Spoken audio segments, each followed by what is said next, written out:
উচ্চ মাধ্যমিক প্রথম ও দ্বিতীয় বর্ষে অধ্যয়নরত শিক্ষার্থী বন্ধুরা এবং মেডিকেল ও ডেন্টাল কলেজে ভর্তি ইচ্ছুক ভাইয়া ও আপুরা, তোমাদের সবাইকে আজকের ক্লাসে শুভেচ্ছা। আজকের ক্লাসে আমরা বোটানির নবম অধ্যায় অর্থাৎ উদ্ভিদ সারির তত্ত্ব থেকে খুবই একটা গুরুত্বপূর্ণ টপিক সালোক সংশ্লেষণ প্রক্রিয়ার কলা কৌশল, এটা নিয়ে আমরা কথা বলবো। এবং আজকে আমরা প্রধানত ফটোফসফোরাইলেশন অর্থাৎ অচক্রীয় এবং চক্রীয় ফটোফসফোরাইলেশন এটা নিয়ে বিশদ আলোচনা করব। তো তোমাদের অনেকের নিকটে এই টপিকটা অনেক কঠিন মনে হয়, তবে আমি যেভাবে বিষয়টা ব্যাখ্যা করব বা আমি যে কৌশলগুলা শেয়ার করব, এটা যদি তুমি ভালোভাবে মনে রাখতে পারো তবে তোমার কাছে এটা আর কঠিন মনে হবে না। তো চলো আমরা শুরু করতে পারি। তো দেখো, আমরা ফার্স্টে যেটা মনে রাখবো যে বিজ্ঞানী ব্ল্যাকম্যান সালোক সংশ্লেষণকে দুইটা অধ্যায়ে ভাগ করছে। বিজ্ঞানী ব্ল্যাকম্যান, তাইলে আমরা এখানে ব্ল্যাকম্যানের নামটা মনে রাখবো। এবং এই দুইটা অধ্যায়ের একটা হচ্ছে আলোক অধ্যায় এবং আরেকটা হচ্ছে আলোক নিরপেক্ষ অধ্যায়। তাহলে কি বললাম, একটা হচ্ছে আলোক নির্ভর অধ্যায় এবং আরেকটা হচ্ছে আলোক নিরপেক্ষ অধ্যায়। এবং এই আলোক নির্ভর অধ্যায়ের মধ্যেই পড়বে অচক্রীয় ফটোফসফোরাইলেশন এবং চক্রীয় ফটোফসফোরাইলেশন।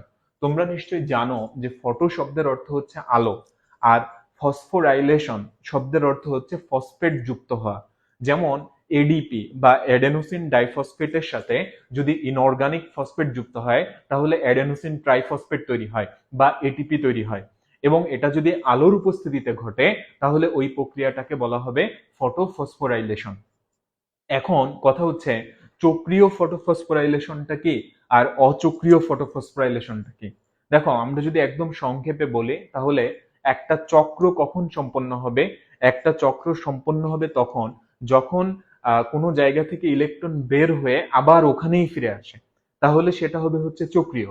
আর যদি যেখান থেকে ইলেকট্রন বের হচ্ছে ওখান থেকে আর না ফিরে আসে তাহলে ওই প্রক্রিয়াটা হবে অচক্রীয়।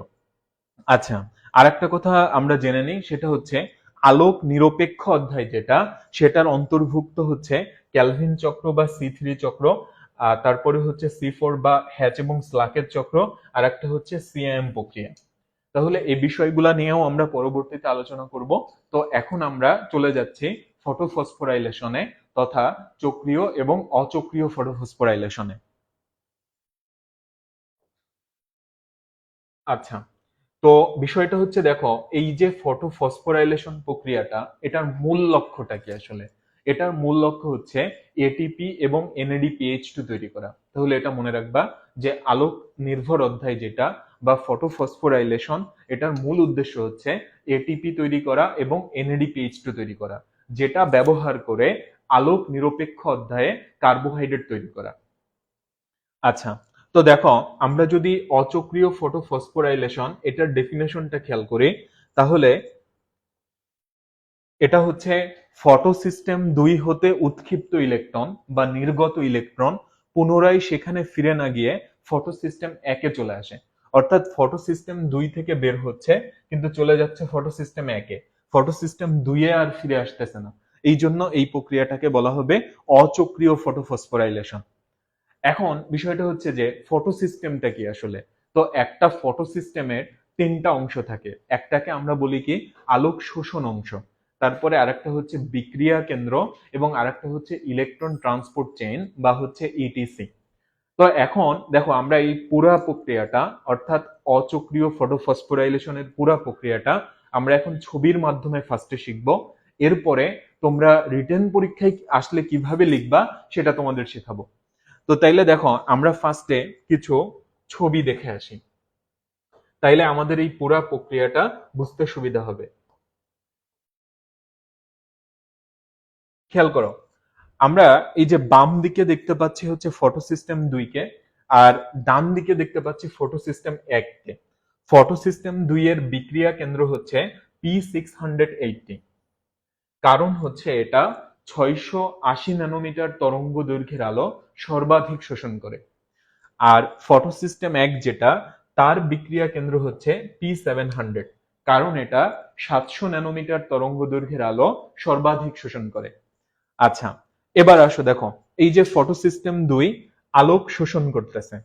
আচ্ছা, আলোক শোষণ করার পরবর্তীতে যেটা হচ্ছে দেখো, P680 থেকে দুইটা ইলেকট্রন উৎক্ষিপ্ত হচ্ছে। P680 থেকে দুইটা ইলেকট্রন উৎক্ষিপ্ত হচ্ছে। এবার এই ইলেকট্রনটা কে গ্রহণ করবে?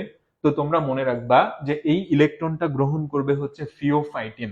কিন্তু এই ছবিতে কিন্তু ফিওফাইটিনটাকে প্রদর্শন করা হয়নি, কিন্তু তোমাদের খাতায় এটা লিখতে হবে যে P680 থেকে যে দুইটা ইলেকট্রন বের হবে, এই দুইটা ইলেকট্রন গ্রহণ করবে কে? ফিওফাইটিন, যেটাকে সংক্ষেপে পিএইচ দিয়ে প্রকাশ করা হয়। এরপর দেখো ফিওফাইটিন থেকে এই দুইটা ইলেকট্রন কে গ্রহণ করবে? প্লাস্টোকুইনন।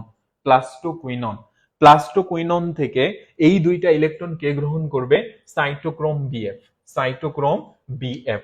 এবং দেখো এই ধাপে অ্যাডেনোসিন ডাইফসফেট এবং একটা ইনঅর্গানিক ফসফেট এরা মিলে অ্যাডেনোসিন ট্রাইফসফেট তৈরি করবে। তোমরা নিশ্চয়ই জানো যে ডাই শব্দের অর্থ হচ্ছে দুই, আর এখানে আর একটা ফসফেট আছে, এরা মিলে কয়টা ফসফেট হবে? তিনটা ফসফেট হবে। আচ্ছা, তারপরে কি হবে দেখো, সাইটোক্রোম বিএফ থেকে এই দুইটা ইলেকট্রন কে গ্রহণ করবে? প্লাস্টোসায়ানিন গ্রহণ করবে। এবং প্লাস্টোসায়ানিন থেকে এই দুইটা ইলেকট্রন কে গ্রহণ করবে? ফটোসিস্টেম 1। অর্থাৎ এই দুইটা ইলেকট্রন এখন ফটোসিস্টেম 1 এ চলে আসছে। পরবর্তীতে দেখো ফটোসিস্টেম 1 এর P700 থেকে এই ইলেকট্রন গ্রহণ করবে ফেরিডক্সিন। কে গ্রহণ করবে? ফেরিডক্সিন গ্রহণ করবে। এবং ফেরিডক্সিন থেকে এই দুইটা ইলেকট্রন গ্রহণ করবে এনএডিপি রিডাকটেস, এবং এখানে এসেই শেষ হয়ে যাবে। তো এখন কথাটা হচ্ছে দেখো, এই যে এনএডিপি রিডাকটেস এই দুইটা ইলেকট্রন গ্রহণ করলো, গ্রহণ করার ফলে কি হবে? বিষয়টা হচ্ছে দেখো, এখানে শব্দটা একটু তুমি খেয়াল করো, রিডাকটেস, যেটা কার থেকে আসছে? রিডাকশন থেকে আসছে। রিডাকশন শব্দের অর্থ কি? বিজারণ। বিজারণ মানে কি? বিজারণ মানে হচ্ছে ইলেকট্রন গ্রহণ বা হাইড্রোজেন গ্রহণ। ইলেকট্রন গ্রহণ বা হচ্ছে হাইড্রোজেন গ্রহণ, এটাকে আমরা বলে থাকি হচ্ছে বিজারণ। তাহলে বিষয়টা হচ্ছে দেখো যে এনএডিপি সে যদি দুইটা ইলেকট্রন গ্রহণ করে দুইটা H প্লাস সহযোগে, তাহলে কি হবে? NADPH2 তৈরি হবে। NADPH2, বা এটার অ্যাকচুয়ালি সঠিক রূপ হচ্ছে এটা NADPH প্লাস হচ্ছে H প্লাস। তো যাই হোক, আমরা সহজে উচ্চারণের জন্য এটাই বললাম যে NADPH2, কিন্তু তোমরা খাতায় অবশ্যই এটা লিখবা NADPH প্লাস H প্লাস। আচ্ছা, এখন কথা হচ্ছে যে এই দুইটা H প্লাস আসলো কই থেকে? খেয়াল করো, এই যে এই দিক দিয়ে ফটোসিস্টেম 2 থেকে যে ইলেকট্রন বের হয়েছে সেই ইলেকট্রন হচ্ছে এখানে অবস্থান করতেছে, আর এই দিক দিয়ে দেখো দুইটা H প্লাস আসছে। এখন কথা হচ্ছে এই দুইটা H প্লাস এর উৎস কি? এই দুইটা H প্লাস এর উৎস হচ্ছে পানির ভাঙন। দেখো পানির ভাঙনের ফলে কিন্তু এই H প্লাসটা পাওয়া গেছে। পানি ভাঙলে কি পাওয়া যায়? খেয়াল করো, এটা হচ্ছে পানি H2O। তো পানি যদি দুইটা ইলেকট্রন ছাড়ে, বিশেষ করে পানির দুইটা হাইড্রোজেন যদি দুইটা ইলেকট্রন ছাড়ে, তাহলে কি পাওয়া যাবে? 2H প্লাস পাওয়া যাবে। আর বাম দিকে একটা অক্সিজেন আছে, তাহলে ডানেও একটা অক্সিজেন দিতে হবে, এই জন্য আমরা এখানে হাফ দিয়ে দিলাম। এখন দেখো, আমরা যদি এটাকে ওই সাইডে নিয়ে যাই, এভাবে লিখতে পারি H2O 2H প্লাস প্লাস হচ্ছে 2 ইলেকট্রন প্লাস হচ্ছে হাফ O2। তাইলে এই যে দুইটা H প্লাস আমরা পাচ্ছি, এটা কিভাবে পাচ্ছি? পানির ভাঙনের ফলে। পানির ভাঙনের ফলে এই দুইটা H প্লাস আমরা পাচ্ছি। আচ্ছা, এখান থেকে দেখো আরো একটা জিনিস আমরা শিখতেছি, সেটা হলো কি, এই যে যে অক্সিজেনটা নির্গত হচ্ছে এটা কিন্তু বাতাসে চলে যাচ্ছে। তাহলে আমরা প্রায়শই এরকম একটা প্রশ্ন শুনি যে সালোক সংশ্লেষণ প্রক্রিয়ায় নির্গত অক্সিজেনের উৎস কি? তাইলে নির্গত অক্সিজেনের উৎস হচ্ছে পানি, নট কার্বন ডাই অক্সাইড, যেটা আমরা এই প্রক্রিয়ার মাধ্যমে প্রমাণ করতে পারি। আচ্ছা, এরপরে খেয়াল করো যে তাহলে এই যে ফটোসিস্টেম 2 থেকে যে দুইটা ইলেকট্রন হারাই গেল, তাইলে কি হচ্ছে? এখানে একটা ইলেকট্রনের ঘাটতি তৈরি হচ্ছে। এই ঘাটতিটা পূরণ করবে কে? এই যে পানি থেকে যে দুইটা ইলেকট্রন আসতেছে, সে এসে এই ঘাটতিটা পূরণ করবে। তাইলে এটা আমাদের মনে রাখতে হবে। এখন তাইলে দেখো, এই যে পুরা প্রক্রিয়াটা মানে অচক্রিয় ফটোফসফোরাইলেশন প্রক্রিয়াটা, তো এই পুরা প্রক্রিয়ার মধ্যে দেখো সব থেকে জটিল যে পার্টটা, সেটা হচ্ছে ইলেকট্রন ট্রান্সপোর্ট চেইন, মানে ইলেকট্রন কার থেকে কোথায় যাবে। তো দেখো, এটা আমরা একটা শর্টকাট টেকনিকের মাধ্যমে সহজে মনে রাখতে পারি। সেটা কি? খেয়াল করো, সেটা হচ্ছে দেখো, তোমরা ফার্স্টে আগে এই ফ্লো চার্টটা একটু খেয়াল করো যে ফটোসিস্টেম 2 এর P680, বিক্রিয়া কেন্দ্র P680, সেখান থেকে দুইটা ইলেকট্রন কার কাছে যাচ্ছে? ফিওফাইটিনের কাছে, ফিওফাইটিনের কাছে, যেটা ছবিতে প্রদর্শিত হয়নি। ফিওফাইটিন থেকে ইলেকট্রন কার কাছে যাচ্ছে? প্লাস্টোকুইননের কাছে। প্লাস্টোকুইনন থেকে কার কাছে যাচ্ছে? সাইটোক্রোম এফ এর কাছে। সাইটোক্রোম এফ থেকে কার কাছে যাচ্ছে? প্লাস্টোসায়ানিনের কাছে। প্লাস্টোসায়ানিন থেকে এই ইলেকট্রন দুইটা কে গ্রহণ করতেছে? P700। ফটোসিস্টেম একের বিক্রিয়া কেন্দ্র P700। P700 থেকে এই ইলেকট্রন কে গ্রহণ করতেছে? ফেরিডক্সিন। আর ফেরিডক্সিন থেকে এই ইলেকট্রন কে গ্রহণ করতেছে? NADP reductase.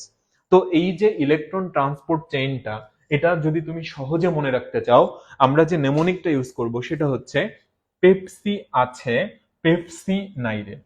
পেপসি বলে কিছু আছে, কিন্তু পেপসি এটা বলে তো কিছু নাই। তাহলে দেখো এটার এক্সপ্লানেশন কি। এই পেতে হচ্ছে ফিওফাইটিন, তারপরের পতে প্লাস্টোকুইনন, তারপরে সিতে হচ্ছে সাইটোক্রোম, তারপরের পেতে হচ্ছে প্লাস্টোসায়ানিন, ফতে হচ্ছে ফেরিডক্সিন, আর নাইরে তাহলে এনএডিপি রিডাক্টেজ। তাহলে দেখো তোমার আর কিন্তু ইলেকট্রন ট্রান্সপোর্ট চেইনটা মনে রাখতে আর কষ্ট হবে না, যদি জাস্ট তুমি এই ছন্দটা মনে রাখো যে পেপসি আছে, পেপসি নাইরে।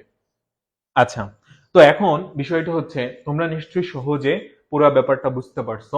এখন কথা হলো যদি রিটেনে আসে এটা লিখিত পরীক্ষায়, এবং লিখিত পরীক্ষায় এটা এসেই থাকে, তাইলে আমরা কি লিখবো বা কিভাবে জিনিসটা উপস্থাপন করব, তো এই বিষয়টা এখন একটু খেয়াল করো। তো লিখিত পরীক্ষায় যদি এই প্রশ্নটা আসে, তাহলে দেখো তুমি শুরু করবা এইভাবেই যে অচক্রীয় ফটোফসফোরাইলেশন প্রক্রিয়াটা নিম্নরূপ। প্রথম লাইন হবে ফটোসিস্টেম 2 এর ক্লোরোফিল অণু আলোক শক্তি শোষণ করে। ফটোসিস্টেম 2 এর ক্লোরোফিল অণু আলোক শক্তি শোষণ করে। শোষিত আলোক শক্তি এক অণু থেকে অন্য অণুতে গিয়ে শেষ পর্যন্ত বিক্রিয়া কেন্দ্র P680 তে পৌঁছায়। তাহলে শোষিত আলোক শক্তি কোথায় পৌঁছে? P680 তে, বিক্রিয়া কেন্দ্রে। আচ্ছা, 2 নম্বর কথা, P680 থেকে দুইটা ইলেকট্রন উত্তেজিত হয়ে প্রথমে ফিওফাইটিনে এবং পরে প্লাস্টোকুইননে প্রবাহিত হয়। প্রথমে ফিওফাইটিনে এবং পরে প্লাস্টোকুইননে প্রবাহিত হয়। প্লাস্টোকুইনন থেকে ইলেকট্রন সাইটোক্রোম এফ এ যায় এবং এই ধাপে যে শক্তি নির্গত হয় তা দিয়ে এডিপি এর সাথে অজৈব ফসফেট সংযুক্ত হয়ে এটিপি তৈরি হয়। ইলেকট্রন দুইটা সাইটোক্রোম এফ থেকে প্লাস্টোসায়ানিনে পৌঁছে। প্লাস্টোসায়ানিন ফটোসিস্টেম একের P700 কে ইলেকট্রন প্রদান করে। অর্থাৎ ব্যাপারটা হচ্ছে তুমি যদি ওই যে ইলেকট্রন ট্রান্সপোর্ট চেইনটা মনে রাখতে পারো, তাহলেই কিন্তু এগুলা তুমি নিজের ভাষায় লিখতে পারবা। আচ্ছা, এরপরে আসি ফেরিডক্সিন থেকে ইলেকট্রন গ্রহণ করে এনএডিপি রিডাক্টেজ। আর এনএডিপি রিডাক্টেজ দুইটা ইলেকট্রন এবং দুইটা প্রোটন সহযোগে এনএডিপি কে বিজারিত করে NADPH2 তৈরি করে বা NADPH প্লাস H প্লাস তৈরি করে। তাহলে দেখো যেটা হচ্ছে যে প্লাস্টোসায়ানিন ফটোসিস্টেম একের P700 কে ইলেকট্রন প্রদান করে, আর P700 থেকে উৎক্ষিপ্ত দুইটা ইলেকট্রন ফেরিডক্সিন কর্তৃক গৃহীত হয়, আর ফেরিডক্সিন থেকে ইলেকট্রন গ্রহণ করবে কে? NADP reductase. আর NADP রিডাক্টেজ দুইটা ইলেকট্রন এবং দুইটা প্রোটন সহযোগে NADP কে বিজারিত করে NADPH প্লাস H প্লাস তৈরি করে। সৃষ্ট NADPH প্লাস H প্লাস পরবর্তীকালে কার্বন ডাই অক্সাইড আত্তীকরণে অংশগ্রহণ করে। ফটোসিস্টেম 2 যে ইলেকট্রন হারায়, পানি থেকে ইলেকট্রন আসে তা পূরণ করে। কারণ একই সময়ে Mn2 প্লাস ও Cl মাইনাসের উপস্থিতিতে পানি ভেঙে অক্সিজেন, ইলেকট্রন এবং প্রোটনে বিভক্ত হয়।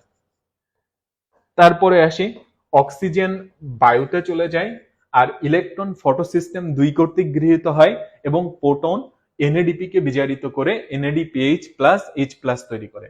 তাহলে দেখো এইভাবে যদি তুমি লেখো, তাহলেই কিন্তু তোমার চক্রীয় ফটোফসফোরাইলেশন প্রক্রিয়াটা সুন্দরভাবে উপস্থাপন হয়ে গেল। আচ্ছা, মানে অচক্রীয় ফটোফসফোরাইলেশনটা। এবার আমরা চলে আসবো দেখো চক্রীয় ফটোফসফোরাইলেশনে। তাইলে চক্রীয় ফটোফসফোরাইলেশনে কি হবে তুমি বুঝতেই পারতেছো যে যে ফটো সিস্টেম থেকে ইলেকট্রন বের হবে ওই ইলেকট্রন আবার কি ওই ফটো সিস্টেমে ফিরে আসবে। এই জন্য ওই প্রক্রিয়াটার নাম হচ্ছে চক্রীয় ফটোফসফোরাইলেশন। তো দেখো আমি চক্রীয় ফটোফসফোরাইলেশনটা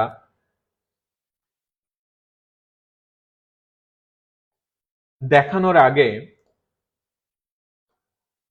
চক্রীয় ফটোফসফোরাইলেশনটা দেখানোর আগে আমরা আবার একটু অচক্রীয় ফটোফসফোরাইলেশন এটাতে চলে যাচ্ছি। তো দেখো, এইখান থেকে কিন্তু খুব শর্টকাটে তুমি চক্রীয় ফটোফসফোরাইলেশনটা পেয়ে যাবা। কিভাবে খেয়াল করো, দেখো এটা কিন্তু অচক্রীয় ফটোফসফোরাইলেশনের ছবি, কিন্তু এখান থেকেই আমরা চক্রীয়তে চলে আসব। কিভাবে খেয়াল করো, আমরা শুরু করব হচ্ছে এখান থেকে। ফটো সিস্টেম একের P700 থেকে দুইটা ইলেকট্রন বের হয়েছে এবং এই দুইটা ইলেকট্রন কে গ্রহণ করছে, ফেরিডক্সিন। ওকে, তাহলে এটা হচ্ছে আমাদের ফার্স্ট লাইন। এখন দেখো আমরা জাস্ট এদিকে একটা দাগ টেনে দিব, এই যেদিকে একটা দাগ টেনে দিব, তাইলেই কিন্তু আমার চক্রীয়টা হয়ে গেছে। অর্থাৎ ফটো সিস্টেম এক থেকে ইলেকট্রন বের হবে, আবার সেটা কি ফটো সিস্টেম একেই ফিরে আসবে। এই বিষয়টাকে বলা হচ্ছে চক্রীয় ফটোফসফোরাইলেশন। যেখান থেকে ইলেকট্রন বের হবে ওখানেই আবার ইলেকট্রন ফিরে আসবে। এবং একটা ব্যাপার দেখো, যে অচক্রীয় যেটা, সেখানে ফটো সিস্টেম এক এবং ফটো সিস্টেম দুই উভয়েই কিন্তু অংশগ্রহণ করছিল, কিন্তু চক্রীয় যেটা, সেখানে শুধুমাত্র ফটো সিস্টেম এক অংশগ্রহণ করবে। তাহলে খেয়াল করো যে P700 থেকে দুইটা ইলেকট্রন কে গ্রহণ করবে, পেরিডক্সিন। পেরিডক্সিন থেকে ইলেকট্রন গ্রহণ করবে প্লাস্টোকুইনন। প্লাস্টোকুইনন থেকে হচ্ছে cytochrome BF, and then cytochrome BF থেকে প্লাস্টোসায়ানিন, আবার প্লাস্টোসায়ানিন থেকে ফটোসিস্টেমে।